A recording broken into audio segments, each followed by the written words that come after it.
Good morning friends, welcome to AP current affairs. ఈరోజు కూడా యథావిధంగా మనము కరెంట్ అఫైర్స్ని స్టార్ట్ చేసుకుందాము.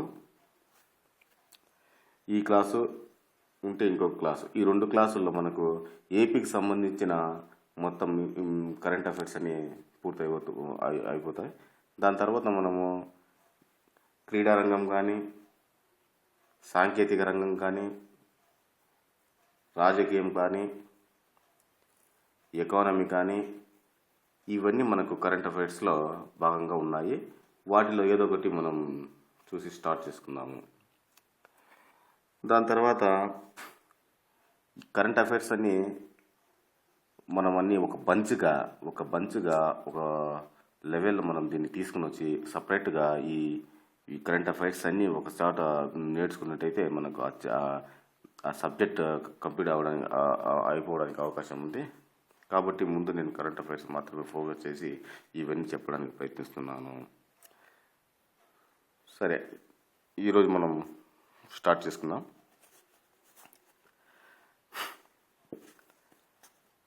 పట్టిసీమ ఎత్తిపోతల పథకం జాతికి అంకితం. పశ్చిమ గోదావరి జిల్లా పట్టుసీమలో నిర్మిస్తున్న పట్టుసీమ ఎత్తిపోతల పథకాన్ని 2015 ఆగస్టు 15న ముఖ్యమంత్రి చంద్రబాబు నాయుడు గారు జాతికి అంకితం చేశారు.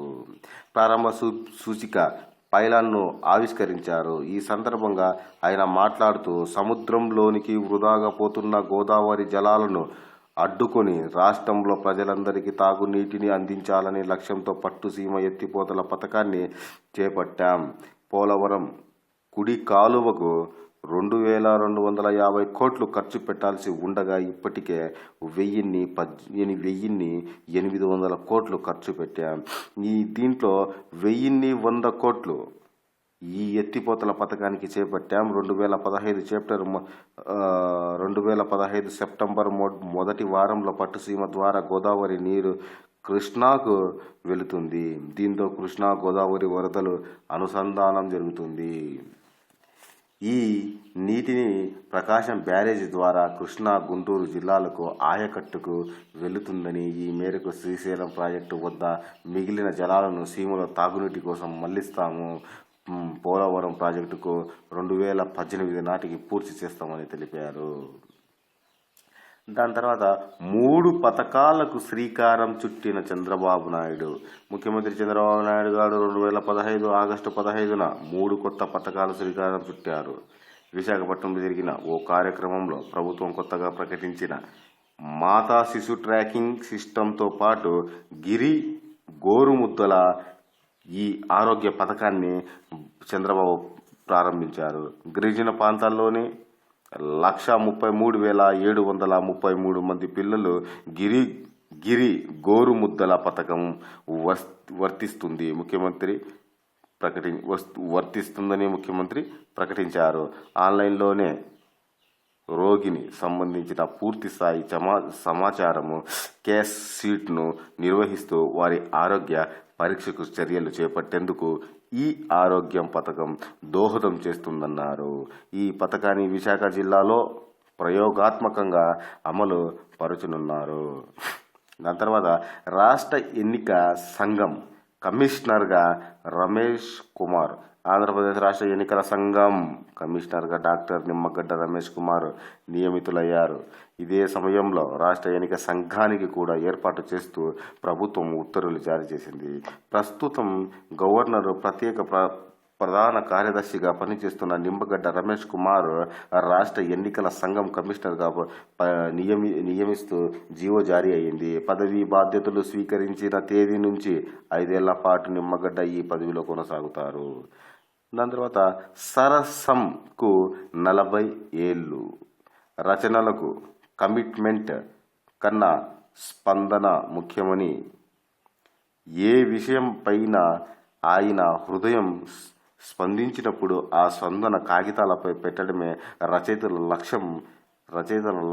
లక్షణం కావాలని, రచయితలలో ఐక్యత ఉండాలన్న ఉద్దేశంతో సరసం పేరుతో సమైక్య రచయితల సంఘం 1975లో విజయవాడలో ఆవిర్భవించింది. సరసంను చివుకుల సుందర రామశర్మ ప్రారంభించారు. ఇప్పటికే ఈ సంస్థ ఏర్పాటు 40 వసంతాలు పూర్తి చేసుకుంది. క్యానం భగవాన్ దాస్ అధ్యక్షులుగా, రమణశ్రీ ప్రధాన కార్యదర్శిగా ప్రారంభమైన సరసం ఎంతోమంది లబ్ధ ప్రతిష్ఠులైన రచయితలను సభ్యులుగా చేసుకుంది. ఎంతోమందికి రచయితలుగా పరిచయం చేసింది. దాని తర్వాత పెప్సికో ప్లాంట్ శ్రీ సిటీలో ప్రారంభం. శీతల పానీయాల ఉత్పత్తిలో అగ్రగామి సంస్థ పెప్సికో దేశంలో అతిపెద్ద ఉత్పత్తి కేంద్రాన్ని 2015 ఏప్రిల్ 3న ప్రారంభించింది. 1200 కోట్ల వ్యయంతో చిత్తూరు జిల్లాలోని శ్రీ సిటీ సెజ్లో ఏర్పాటైన ఈ ప్లాంట్ కంపెనీ CEO చైర్మన్ ఇంద్రనూయి ముఖ్యమంత్రి చంద్రబాబు నాయుడుతో కలిసి ప్రారంభించారు. ఈ ప్లాంట్ వల్ల 32,000 మంది మామిడి రైతులకు లబ్ధి చేకూరుతుందని, ఈ ప్లాంట్లో శీతల పానీయాల పండ్ల రసాయన సాఫ్ట్ డ్రింక్ ఉత్పత్తి అవుతాయి. తర్వాత ఓటీసీ కలిగిన ప్రభుత్వాసుపత్రిగా జీజీహెచ్కి గుర్తింపు. రాష్ట్రంలో మొట్టమొదటి అవయవ మార్పిడి కేంద్రం ఓటీసీ కలిగిన ప్రభుత్వ ఆసుపత్రిగా గుంటూరు సమగ్ర ప్రభుత్వ ఆసుపత్రి గుర్తింపు దక్కింది. ఈ ఓటీసీలో కాలేయం మినహా గుండె, మూత్రపిండాలు, కళ్ళు, ఊపిరితిత్తులు మార్పిడి చేపట్టేందుకు అనుమతి లభించింది. ఇప్పటి వరకు ప్రైవేట్, కార్పొరేట్ ఆసుపత్రులకే పరిమితమైన ఓటీసీని గుంటూరు జీజీహెచ్లో ఏర్పాటు చేస్తున్నట్లుగా జీవన్ దాస్ పథకంలో పేరు నమోదు చేశారు. జీవన్ దాన్లో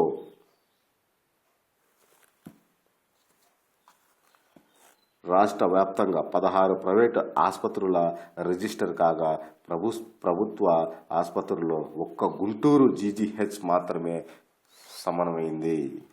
గుర్తుపెట్టుకోండి. దాని తర్వాత కర్నూలు జిల్లాలో మెగా ఫుడ్ పార్కును శంకుస్థాపన.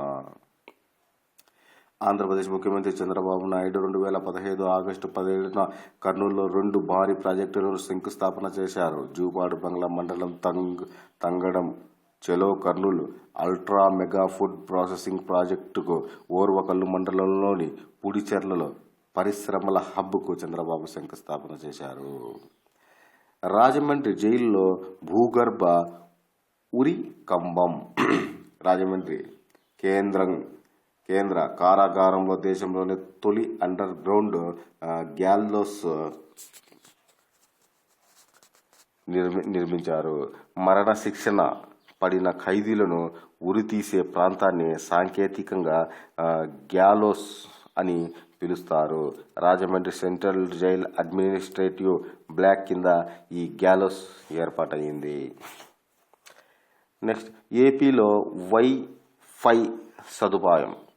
భారత సంచార నిగమ్ లిమిటెడ్ భాగస్వామ్యంతో ఆంధ్రప్రదేశ్లోని అన్ని ముఖ్య ప్రాంతాల్లో 5G సాంకేతిక పరిజ్ఞానంతో వైఫై సదుపాయాన్ని కలిగించేందుకు కడ్వాన్ కంపెనీ కార్యాచరణ సిద్ధం చేసింది. ఆంధ్రప్రదేశ్లో విశాఖపట్నంలో దీనికి శ్రీకారం చుట్టింది. ప్రస్తుతం ఆర్కే బీచ్ ఫుడ్ పార్క్ కైలాసగిరిలో ప్రారంభించింది. కృష్ణా జిల్లాలో యోగా ప్రకృతి చికిత్స పరిశోధన కేంద్రం.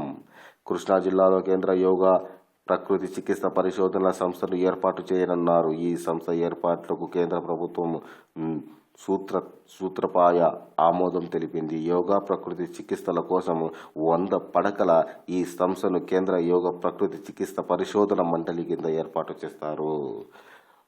దాని తర్వాత మరో 3 లక్షల మందికి సామాజిక పింఛన్లు. ప్రభుత్వం ఏర్పడి ఏడాదవుతున్న సందర్భంగా మరో 3 లక్షల మందికి కొత్తగా సామాజిక పింఛన్లు ఇవ్వాలని ఆంధ్రప్రదేశ్ మంత్రివర్గం నిర్ణయించింది. ఇప్పటికే ఇస్తున్న 41.49 లక్షల పింఛన్లకు ఇవి అదనము. నెక్స్ట్ అమల్లోకి వచ్చిన దుల్హన్ పథకం మైనారిటీ వధువుల వివాహానికి 50,000 సహాయం అందించే దుల్హన్ పథకం 2015 ఏప్రిల్ 1న అమల్లోకి వచ్చింది. ఈ మేరకు ఆ శాఖ ప్రత్యేక కార్యదర్శి షేక్ మహమ్మద్ ఇక్బాల్ 2015 మే 26న జీవో 77న జారీ చేశారు. 77 జీవో జారీ చేశారు. ఏప్రిల్ 1 తర్వాత వివాహం చేసుకున్న నిరుపేద మైనారిటీలు ఈ పథకాన్ని దరఖాస్తు చేసుకోవచ్చు. సంక్షేమ పథకాలు ఆదాయ పరిమితి పెంపు రాష్ట్రంలో అమలు చేస్తున్న మైనారిటీ సంక్షేమ పథకాలు అర్హతకు వార్షిక ఆదాయ పరిమితి పెంచుతూ ఆంధ్రప్రదేశ్ ప్రభుత్వం 2015 మే 26న ఉత్తర్వులు జారీ చేసింది. బ్యాంకుతో అనుసంధాన కలిగి సబ్సిడీ పథకాలు దుల్హన్, నైపుణ్యాభివృద్ధి శిక్షణ, ట్యూషన్ ఫీజు రీఅంబర్స్మెంట్, స్కాలర్షిప్లు, సివిల్స్ కోచింగ్ గ్రామాల్లో వార్షిక ఆదాయ పరిమితి 75,000 నుంచి 1.5 లక్షలకు, పట్టణాల్లో 60,000 నుంచి 2 లక్షలకు పెంచారు. నెక్స్ట్ అమరావతి అభివృద్ధికి ప్రత్యేక సంస్థ ఏర్పాటు. అమరావతి ఆంధ్రప్రదేశ్ రాజధాని అమరావతితో మౌలిక సదుపాయాల అభివృద్ధి కోసం ప్రభుత్వం రాజధాని నగర అభివృద్ధి నిర్వహణ సంస్థ పేరిట ప్రత్యేక సంస్థను ఏర్పాటు చేసింది. ఈ మేరకు పురపాలక శాఖ ముఖ్య కార్యదర్శి గిరిధర్ ఉత్తర్వులు జారీ చేశారు. నెక్స్ట్ ఏపీ రాజధాని జనాభా 1.96 లక్షలు. ఆంధ్రప్రదేశ్ నూతన రాజధాని ప్రాంత జనాభా 1.96 లక్షలుగా తేలింది. ఈ ప్రాంతంలో 29 గ్రామాల్లో 34,918 కుటుంబాలు నివసిస్తున్నాయి. మంగళగిరి మండలము నలుగురులో అత్యధికంగా 10,810 మంది ఉన్నారు. ఇదే మండలంలోని ఎర్రబాలెం, తాడేపల్లి మండలాల్లోని ఉండేవల్లి జనాభా 10,000 దాటింది. తుళ్లూరు మండలం అబ్బరాజుపాలెంలో అతి తక్కువగా 677 జనాభా మాత్రమే ఉంది. 22,404 మంది రైతులు, 12,000 మంది కౌలు రైతులు ఉన్నారు. రాజధాని ప్రాంత అభివృద్ధి సంస్థ నిర్వహించిన సామాజిక ఆర్థిక సర్వేలో ఈ లెక్కలు తేలాయి. దాని తర్వాత రోషిని పథకం పునరుద్ధరణ.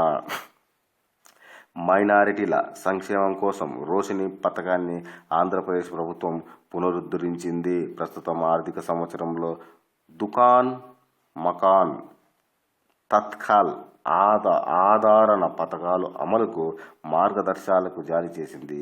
ఈ పథకాల అమలు తీరును పర్యవేక్షించేందుకు జిల్లా కలెక్టర్ అధ్యక్షతన కమిటీలు ఏర్పాటు చేసింది. ఈ మేరకు రాష్ట్ర ప్రభుత్వం 2015 ఏప్రిల్ 30న ఉత్తర్వులు జారీ చేసింది. రాష్ట్రంలో నీరు చెట్టు కార్యక్రమము ప్రారంభం. ఆంధ్రప్రదేశ్ అత్యంత కరువు ప్రాంతమైన తంబల్లపల్లె నియోజకవర్గంలోని గుమ్మసముద్రం గ్రామం పెద్ద చెరువులో 2015 ఫిబ్రవరి 19న ముఖ్యమంత్రి చంద్రబాబు నాయుడు నీరు చెట్టు కార్యక్రమాన్ని ప్రారంభించారు. అదే చెరువు పూడిక తీత పనులను లాంఛనంగా ప్రారంభించారు. దాని తర్వాత ప్రకృతి విపత్తుల పరిహారం పెంపు. ప్రకృతి వైపరీత్యాలు సంభవించినప్పుడు బాధితులకు కేంద్రం ఇచ్చే పరిహారం కంటే అధికంగా ఇవ్వాలని ఆంధ్రప్రదేశ్ మంత్రివర్గం నిర్ణయించింది. వైపరీత్యాలకు నష్టపోయిన వారికి పరిహారం పెంచుతూ కేంద్ర ప్రభుత్వం 2015 ఏప్రిల్ 1న జారీ చేసిన మార్గదర్శకాలకు దృష్టి పెట్టుకొని వివిధ పంటలకు రాష్ట్ర ప్రభుత్వం నష్టపరిహారం నిర్ణయించింది. 33% పంట నష్టపోయిన పరిహారం చెల్లించడానికి ఆముద్ర వేసింది. 2014-15లో కరువు దెబ్బతిన్న వ్యవసాయ ఉద్యానవన పంటల పరిహారం 1,067.77 కోట్ల ఇన్పుట్ సబ్సిడీ విడుదల ఆమోదం తెలిపింది.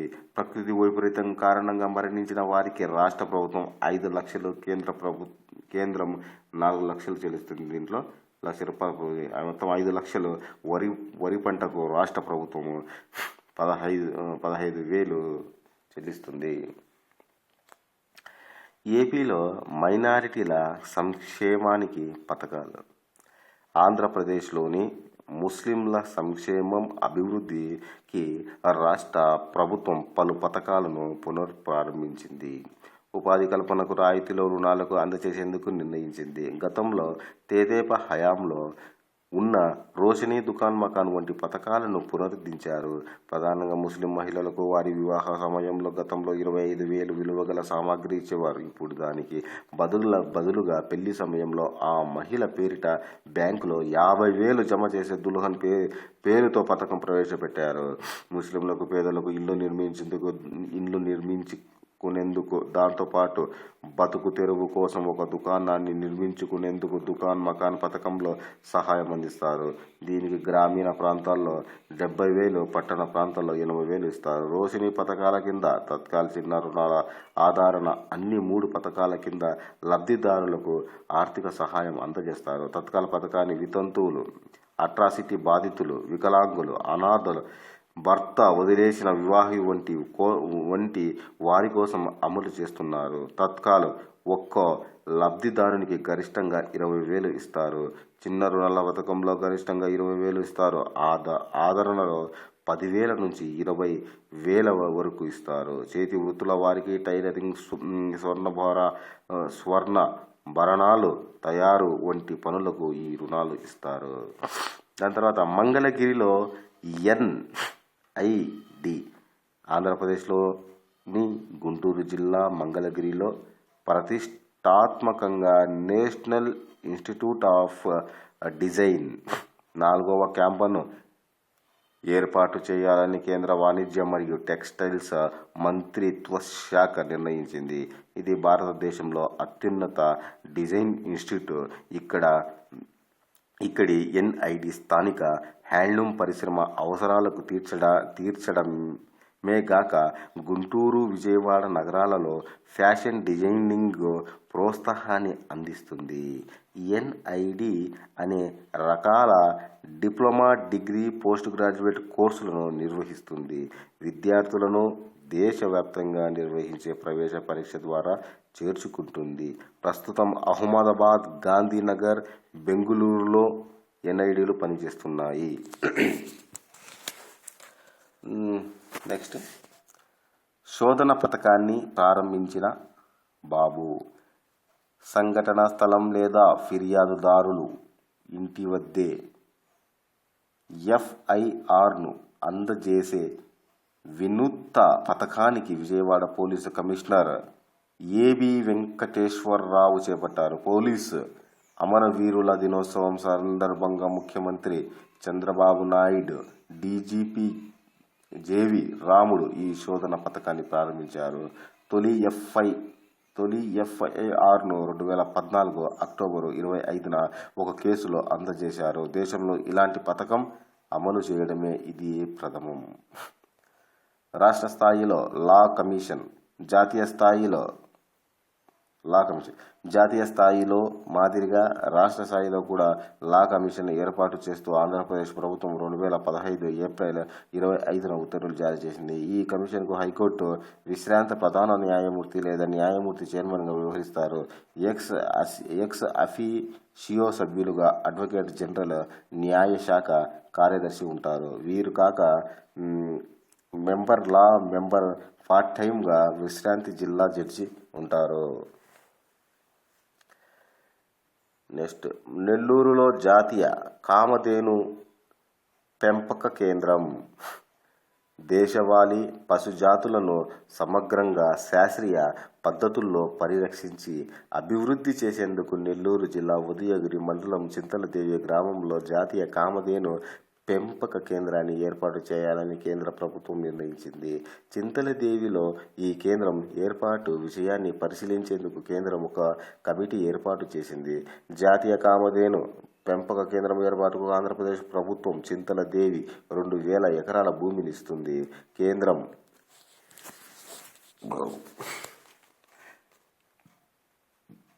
ఇందుకోసం 25,000 కోట్లు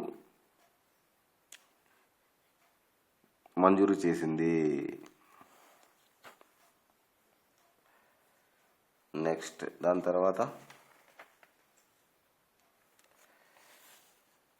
ఈ నెక్స్ట్ టాపిక్ మనం ఈ క్లాస్లో ముగించబోతున్నాం.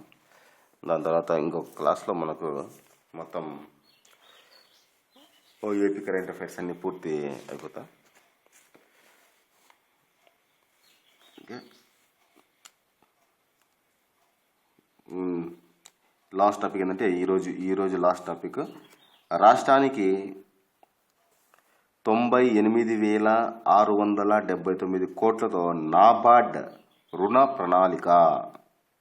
ఆంధ్రప్రదేశ్ రాష్ట్రానికి 2015-16 ఆర్థిక సంవత్సరానికి నాబార్డ్ 98,679 కోట్లతో రుణ ప్రణాళికను రూపొందించింది. 2014 కంటే ఇది 27% అధికం. ఈ మొత్తం రుణంలో పంట రుణాలకు 50,979 కోట్లు, వ్యవసాయ నిర్దేశిత కాల రుణాలకు 18,570 కోట్లు, సూక్ష్మ మధ్యతరగతి సంస్థల రంగానికి 11,997 కోట్లు, ఇతర ప్రధాన రంగాలకు 17,133 కోట్లు కేటాయించింది. ఈ విధంగా మనము ఈరోజు కరెంట్ అఫైర్స్ను ముగిస్తున్నాము. దీని తర్వాత నెక్స్ట్ ఇంకొక క్లాస్లో దాదాపుగా మనకు ఏపీ కరెంట్ అఫైర్స్ ముగించబోతున్నాము. దాని తర్వాత ఇండియన్ మొత్తం పాలిటీ కానీ, ఎకానమీ కానీ, క్రీడాంగం కానీ, ఇలా ఏదో ఒక టాపిక్ చూసుకొని దాన్ని ప్రిపేర్ చేసి రేపటిలోగా నేను మళ్ళీ మీకు ఏపీ కరెంట్ అఫైర్స్ కొంచెం ఎక్కువ ఉన్నాయి కాబట్టి ఇంత లేట్ అయింది. మళ్ళీ నెక్స్ట్ నుంచి మనకు ఒక్కొక్క చాప్టర్లో, అంటే ఒక వీడియోలో కళలు మొత్తం అయిపోతాయి, క్రీడలు ఇంకొక వీడియోలో, సాంస్కృతిక ఒక 2-3 ఉంటాయి, శాస్త్ర సాంకేతిక ఒక 3-4 వీడియోస్ ఉంటాయి. దాని తర్వాత రాజకీయము, ఆర్థిక, సామాజిక, ఇవన్నీ ఒక్కొక్క వీడియోలో ఎంత వీలైతే ఎంత తొందరగా మనం దీన్ని ముగించడానికి ప్రయత్నిస్తాను. ఎందుకంటే ఎగ్జామ్ కూడా మనకు దగ్గర పడుతుంది కాబట్టి మనం దీన్ని చాలా తొందరగా నేను ఈ సిలబస్ను కంప్లీట్ చేయాలని ఒక ఎయిమ్తో పనిచేస్తున్నాను. ఖచ్చితంగా మనకు అయిపోచేస్తాను, నేనైతే గ్యారంటీ ఇస్తున్నా, అయిపోతుంది ఖచ్చితంగా, సిలబస్ అయితే అయిపోతుంది. మీరు ఈ వీడియోస్ను జస్ట్ 1 నుంచి 2 సార్లు లేదా 3 సార్లు నాకు వింటే మీకు ఏం రాయాల్సిన అవసరం లేదు. ఎందుకంటే మనము ప్రతి ఒక్క మాట క్షుణ్ణంగా చాలా నీట్గా మీరు రాసుకుంటే ఎలా చదువుకుంటారో ఆ విధంగా మెల్లగా ఎక్స్ప్లెయిన్ చేయడం జరిగింది. కాబట్టి దీంట్లో నాకు ఇవన్నీ మీకు చాలా బాగా అర్థమవుతున్నాయని నేను ఆశిస్తున్నాను. కానీ ఒకసారి మీ కామెంట్లో కూడా ఎలా ఉన్నాయో మీరు ఒకసారి చెప్తే నాకు కూడా తెలుస్తుంది. సో ప్లీజ్ కామెంట్ చేయండి. ఈ వీడియోని సబ్స్క్రైబ్ చేసుకోండి. ఎందుకు ఈ సబ్స్క్రైబ్ చెప్తుంటే కొంతమంది తెలియకపోవచ్చు. ఎందుకంటే మనం ఈ సబ్స్క్రైబ్ చేసినప్పుడు ఏ వీడియో అయితే నేను అప్లోడ్ చేస్తానో అది డైరెక్ట్గా మీకు ఇంటిమేట్ చేస్తుంది అనమాట. నా ఛానల్ నుంచి ఏమి వచ్చినా కానీ మీకు ఇంటిమేట్ అవుతుంది. దాని తర్వాత మీరు అలా స్టార్ట్ చేసుకోవచ్చు, చదువుకోవచ్చు ఈజీగా. అందుకోసం ప్లీజ్ షేర్ చేయండి, లైక్ చేయండి, కామెంట్ చేయండి. ఓకే, జై హింద్.